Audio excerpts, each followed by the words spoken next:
Discussion को आगे बढ़ाने के लिए एक हाइपोथेटिकल एग्जांपल लेते हैं। एक बाईवेरिएट डेटा सेट है एडवर्टीजमेंट और डेटा सेल्स का। एडवर्टीजमेंट इंडिपेंडेंट वेरिएबल है और डिपेंडेंट वेरिएबल है सेल्स। और हम दो क्वेश्चंस एड्रेस करते हैं। Is there any effect of advertisement on sales? If so, then what is sales when advertisement is 50? वैसे करंट सिनेरियो में हमारे पास में जो एडवर्टीजमेंट का डेटा, सेल्स का डेटा है, दोनों मेट्रिक स्केल पे है। कि और भी केसेस बन सकते हैं और उसको हम आगे डिटेल में डिस्कस करेंगे। जैसे कि अगर एडवर्टीजमेंट का डेटा हमारे पास में मेट्रिक स्केल पे नहीं है और रेस्पोंडेंट ने हाई लो के कॉन्टेक्स्ट में दिया है कि 45 से कम की वैल्यू है तो हाई लो, 45 से ज़्यादा की वैल्यू तो हाई। इस कॉन्टेक्स्ट में हम क्या करेंगे? और थर्ड कॉन्टेक्स्ट जिसमें दोनों की वैल्यू हमें एक्चुअल मेट्रिक स्केल नहीं दिया और दोनों में हाई लो के कॉन्टेक्स्ट में दिया हुआ है। तीनों केसेस को डिस्कस करेंगे। सबसे पहले हम यहाँ पे केस 1 को लेते हैं। यहाँ पे हमारे पास में एडवर्टीजमेंट और सेल्स दोनों का डेटा मेट्रिक में है और इसके ऊपर हम लगाते हैं regression data analysis. Regression regression में ये दोनों वैल्यूज, सेल्स की वैल्यू और एक्स में इंडिपेंडेंट वैल्यू, एडवर्टीजमेंट की value, labels, new worksheet. Yes, ये डेटा आ गया हमारे पास में रिग्रेशन को। इसको थोड़ा सा ट्रिम कर लेते हैं डेसिमल पॉइंट्स रिड्यूस करके। और चलिए अब समरी आउटपुट को हम देखते हैं। एक चेकलिस्ट हमारे पास में होनी चाहिए। जैसे ही इस टाइप की कोई भी समरी हमारे सामने आए तो कुछ पॉपअप क्वेश्चंस हमारे सामने इमर्ज होने चाहिए। जैसे F significance, F T statistics, P value, ये चीज़ें दिखते ही हमें पहला क्वेश्चन आ जाना चाहिए कि कहीं ना कहीं हाइपोथेसिस टेस्टिंग हो रही है। हमें नहीं पता अभी तक हाइपोथेसिस क्या है, वो नल हाइपोथेसिस उसकी कैसे स्टेट करी है वो हमें अभी तक नहीं पता। बट यस, हाइपोथेसिस कहीं ना कहीं टेस्ट हो रही है। और नल हाइपोथेसिस उसमें ये कहेगी, क्योंकि हाइपोथेसिस के साथ हमने कौन सा वर्ड एसोसिएट किया है? डिफरेंस। तो कहीं ना कहीं किसी दो चीज़ों का डिफरेंस, दो या दो से ज़्यादा चीज़ों का जो आउटपुट है उसमें डिफरेंस है या नहीं। और उसमें नल हाइपोथेसिस बोल रही है कि वो डिफरेंस नहीं है। Null hypothesis started that they are same, there is zero zero है। फॉर एग्जांपल यहाँ के केस में इंटरसेप्ट 19.24, एडवर्टीजमेंट 0.96 और प्रैग्मेटिक एस्पेक्ट से ये स्टार्ट करेगा कि इंटरसेप्ट भी ज़ीरो है, इफेक्ट भी ज़ीरो है। पीजी यूजी लेवल तक हम इस समरी को देखते ही तुरंत अपन इक्वेशन निकाल लेते हैं कि y equal to a plus b x. Intercept की वैल्यू डाली, कोफिशिएंट की वैल्यू डाली and we say that yes it is sufficient. हमने इक्वेशन निकाल दी और अब हम सेल्स की, एडवर्टीजमेंट की कोई भी वैल्यू डाल के कॉरस्पॉन्डिंग सेल्स की वैल्यू निकाल सकते हैं। लेकिन अब हमें इसकी डेप्थ समझनी है, सिग्निफिकेंस है या नहीं। हाँ, देखते ही हमें पता चल रहा है कि यस पी की वैल्यू 0.05 से कम है, इसका मतलब नल हाइपोथेसिस रिजेक्टेड। सबसे इंपॉर्टेंट बात यही है कि नल हाइपोथेसिस रिजेक्ट, पर नल हाइपोथेसिस है क्या? क्या है इस पूरे प्रोग्रेशन में, बात क्या चल रही है, क्यों? सबसे अच्छा इम्पॉर्टेंट, सबसे इम्पॉर्टेंट फिगर क्या है? इतनी सारी वैल्यूज़ हैं यहाँ पे, ये सारी इतनी सारी वैल्यूज़ हैं, लगभग 25-27 के आसपास इनपुट्स वैल्यूज़ आई है। इनमें सबसे इम्पॉर्टेंट वैल्यू क्या है जो बात कह रही है? जैसे कि किसी शादी में सबसे इम्पॉर्टेंट प्रेजेंस किसका रहेगा? दूल्हा दुल्हन का। उसके अलावा बाकी कोई आए नहीं आए चलेगा, लेकिन दूल्हा दुल्हन होने चाहिए। वैसे ही इस समरी के अंदर सबसे इम्पॉर्टेंट स्टेटिस्टिक चीज़ें क्या, इन्फेरेंस के लिए हमें क्या क्या चीज़ बता रही है जो हमारा लॉजिक हाइपोथेसिस का क्लियर करेंगी? और वो है टी स्टैटिस्टिक। टी स्टैटिस्टिक हमको बता रहा है कि प्रैग्मेटिक एंगल से इसको कैसे समझा जाए। क्योंकि अगर हम थियोरेटिकली लें तो ये 19.24 हो सकता है इनसिग्निफिकेंट हो सकता है इसके कुछ मीनिंग ही नहीं हो। और यस 19 की जगह अगर हो सकता है, अगर कोफिशिएंट 5000, 10,000, 15,000 कितना भी आए, वो coefficient can be like negligible. वो नेग्लिजिबल का मतलब एक एग्जांपल से समझते हैं। सपोज कोई करोड़ों रुपए की डील करने के लिए डिफेंस मिनिस्टर कहीं पे या फॉरेन मिनिस्टर कोई करोड़ों रुपए की डील कर रहे हैं फॉरेन कंट्री के साथ में। उस कॉन्टेक्स्ट में 5,000, 10,000, 5 लाख, 10 लाख, ये तो बहुत नेग्लिजिबल अमाउंट है।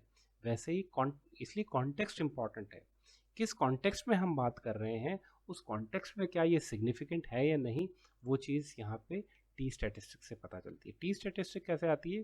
T statistic is nothing but it is this divided by this, और यहाँ पे if it is greater than zero it means null hypothesis rejected.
अब हम प्रैग्मेटिक एस्पेक्ट क्यों ले रहे हैं? प्रैग्मेटिक हम एस्पेक्ट हम इसलिए ले रहे हैं क्योंकि ये रिग्रेशन जो 10 ऑब्जर्वेशन के बेसिस पे रिग्रेशन निकला है और इसकी ये इक्वेशन है, हमको खुद को पता है कि अगर ये सपोज इसका एवरेज 33.3 है, हमको ये पता है इसमें एक भी वैल्यू 10 ऑब्जर्वेशन की जगह सपोज हमने 50 ऑब्जर्वेशन लिए होते, 100 ऑब्जर्वेशन, 11 ऑब्जर्वेशन भी लिए, तो एक भी नया ऑब्जर्वेशन ऐड करते ही ये इक्वेशन चेंज हो जाएगी, इंटरसेप्ट का वैल्यू, और हमको पता है कि ये वैल्यू चेंज होगी प्रोवाइडेड कि इसमें जो ऐड होने वाली चीज़ है वो 33.3 ही हो। अगर 33.3 के अलावा कोई भी नंबर हम इसमें ऐड करेंगे एडवर्टीजमेंट के फिगर में तो ये वैल्यू चेंज होगी।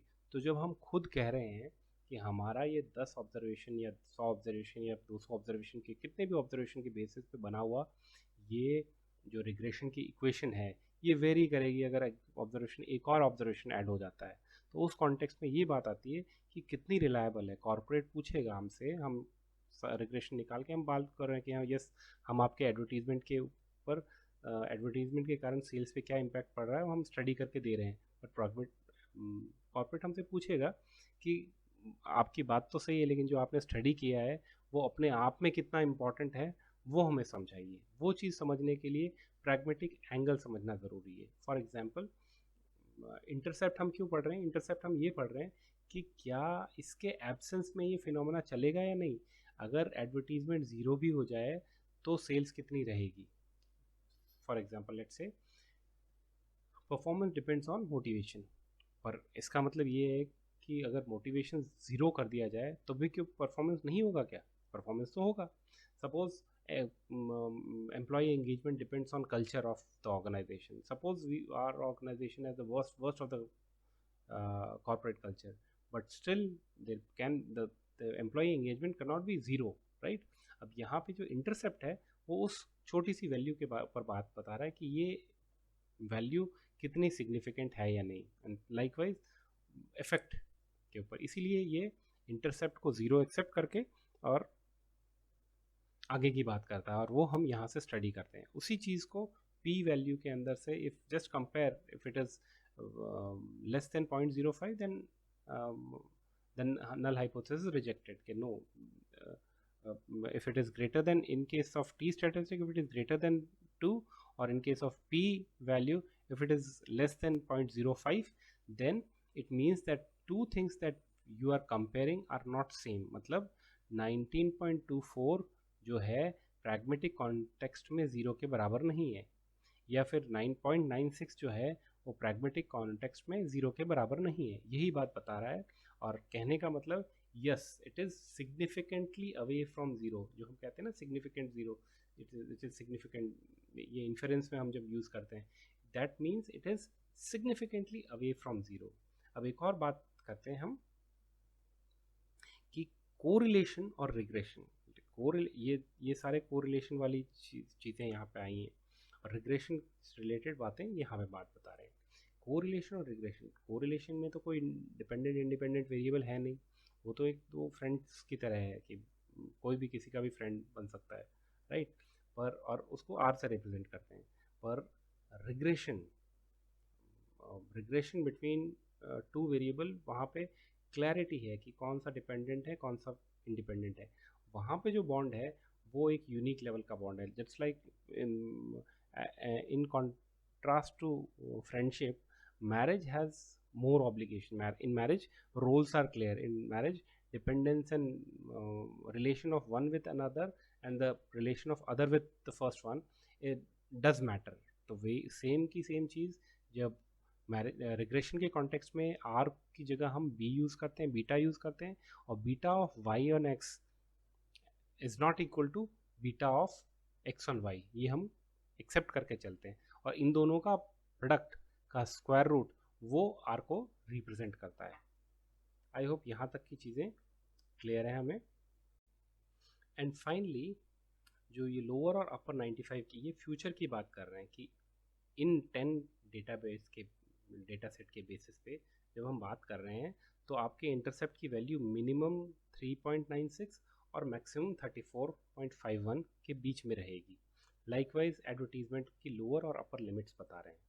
यही चीज़ हम यहाँ पे समझ रहे थे कि इस पूरी स्टैटिस्टिक्स के अंदर जो इन्फरेंस है, हमें इक्वेशन बनाना एक पार्ट है, ये कोरिलेशन वाले इक्वेशन बनाना एक पार्ट है, पर वो इंटरसेप्ट सिग्निफिकेंट है या नहीं उसको समझना प्रैग्मेटिक कॉन्टेक्स्ट में समझना वो ज़रूरी है। और ये समरी उसी प्रैग्मेटिक एंगल पे इन टी स्टैटिस्टिक्स पी वैल्यूज़ के थ्रू रिफ्लेक्ट करती है।